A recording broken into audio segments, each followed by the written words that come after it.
அன்பு தமிழ் சொந்தங்களை யூடியூப் சேனலுக்கு வரவேற்கிறேன். நண்பர்கள் எல்லாரும் எப்படி இருக்கீங்க? நல்லா இருக்கீங்களா? பொங்கல் கொண்டாட போகிறோம். நம்ம எல்லாரும் சேர்ந்து கொண்டாட போகிறோம். தமிழர்கள் திருநாளாகிய பொங்கல் பண்டிகை ஜாதி மதம் இல்லாமல் எல்லாருமே பொதுவாக செலிப்ரேஷன் பண்ணக்கூடிய ஒரு பண்டிகை தான் பொங்கல் பண்டிகை. வரக்கூடிய ஜனவரி மாதம் 15ஆம் தேதி 2025 கொண்டாடக்கூடிய தமிழக மக்களுக்கு தமிழ்நாடு அரசு ஒரு குழப்பமான ஒரு நிலையை உருவாக்கி இருக்கிறதுன்னு சொல்லிட்டு எல்லா மக்களுமே நினைக்கிறாங்க.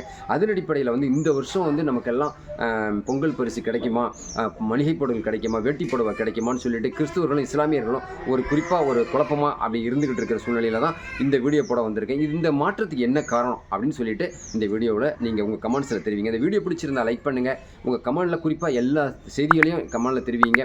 புதியதாக நண்பர்கள் சப்ஸ்கிரைப் பண்ணி வச்சுக்கோங்க. பக்கத்தில் இருக்க பெல் பட்டனை கிளிக் பண்ணிக்கோங்க. தமிழ்நாடு அரசுடைய பொருளாதார நிபுணர்கள் ஒரு கருத்து தெரிவிச்சிருக்காங்க. 23/12/2024 நான் நேற்று ஒரு வீடியோ போட்டிருந்தேன். அதிலே நீங்கள் பார்த்துருப்பீங்க.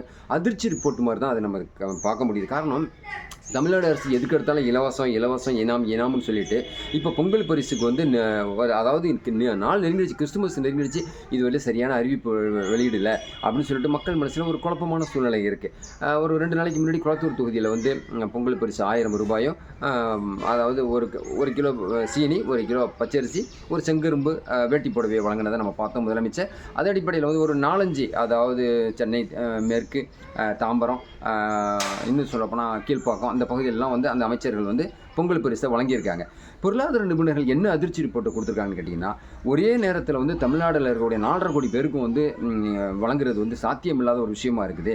அதனால் இந்துக்களுக்கு பொங்கல்லையும், ரம்ஜானுக்கு இஸ்லாமியர்களுக்கும், கிறிஸ்துவர்களுக்கு கிறிஸ்துமஸ்லையும் வழங்கினாக்கா பட்ஜெட்டில் பிரச்சனை வராது அப்படின்னு சொல்லியிருக்காங்க. இது எந்த அளவுக்கு ஒரு நியாயம் இல்லாத ஒரு விஷயம் நினச்சி பாருங்களேன். எல்லோரும் ஒன்றா வாங்கிட்டு அண்ணன் தம்பியாக இருந்துட்டு எனக்கு தெரிஞ்சு தனியாக கிறிஸ்துமஸுக்கும், எனக்கு தனியாக ரம்ஜானுக்கும், எனக்கு தனியாக பொங்கலுக்கும் கொடுக்குறது ஒரு ஆரோக்கியமான ஒரு செயலாக இருக்குமா அப்படின்னு சொல்லிட்டு எல்லாருமே ஒரு விரக்தியில் இருக்கிறாங்க. ஸோ எனிவே எப்படி இருந்தாலும் அரசுடைய முடிவுக்கு நம்ம கட்டுப்படணும். ஏன்னா எப்போவுமே தலைவனை நம்பி தான் தொண்டர்கள் இருக்க முடியும். அதனால் ஜாதி மதம் பார்க்காம எல்லாருக்குமே நல்லது செய்யணும் அப்படின்னு தான் எதிர்பார்க்குறோம். இப்போ பொங்கலுக்கு தேவையான இந்த பொங்கல் சீனி, பொங்கல் அரிசி கொடுக்குறாரு.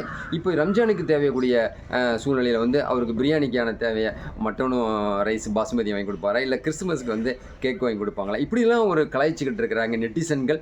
வைரலாக போய்கிட்டு இருக்குது, நம்ம பார்த்துக்கிட்டு இருக்கோம் வீடியோவில். ஸோ எனிவே எப்படி அந்த தமிழ்நாடு அரசுடைய கொள்கையை நம்ம மதிக்கணும்.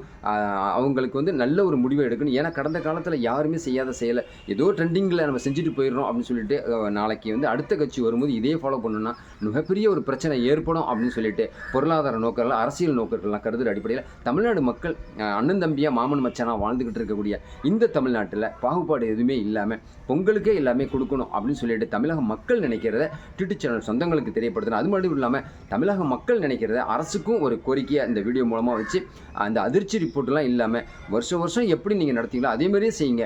இலவசங்கிற பேரில் நிறைய மக்களுக்கு கொடுத்துட்டு இப்போ திவாலாகக்கூடிய சூழ்நிலையில் இருக்குன்னு சொல்லிட்டு திரு அண்ணாமலை, பாஜகவுடைய தலைவர், மாநில தலைவர் திமுக அரசை பார்த்து ஒரு குறை சொல்லியிருக்காரு. 20/12/2024 திமுக அரசு திவாலாகக்கூடிய ஒரு நிலைமையில் இருக்குது அப்படின்னு சொல்லியிருக்கிறாரு. இந்த அடிப்படையில் தான் உதயநிதி என்ன சொல்லியிருக்காங்க, ஜனவரி 15ஆம் தேதியிலேருந்து 40 லட்சம் பேர் குடும்ப அட்டைதாரர்களுக்கு கலைஞர் மகளிர் உதவித்தொகை மேல்முறையீடு செஞ்சு காத்துக்கிட்டு இருக்கோம். புதிய குடும்ப அட்டைதாரர்கள் எல்லாருக்கும் வழங்க போகிறதா சொல்லியிருக்காங்க.